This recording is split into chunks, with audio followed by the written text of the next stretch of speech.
I'm going to show you how to do the Wi-Fi direct setup. So that is the inbuilt Wi-Fi of this printer. Once your printer is on, we have to go on the display panel. On the display panel, we have to scroll down the top bar and look for the Wi-Fi direct icon, which is here, and click on that. And it will display the name of the Wi-Fi direct and the password on this screen. So go to your Android phone or any device you have and open the setting and go to the Wi-Fi. Now wait here and look for the printer's Wi-Fi here.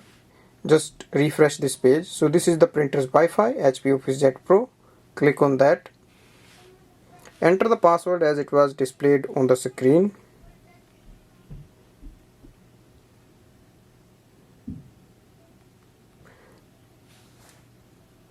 Now go and open the HP Smart app. You can download the app from the App Store.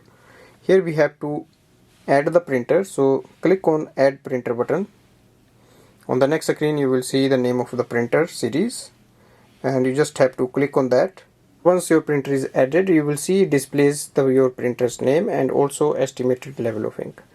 Now from here, if you want, you can do the wireless printing and scanning. Thanks for watching.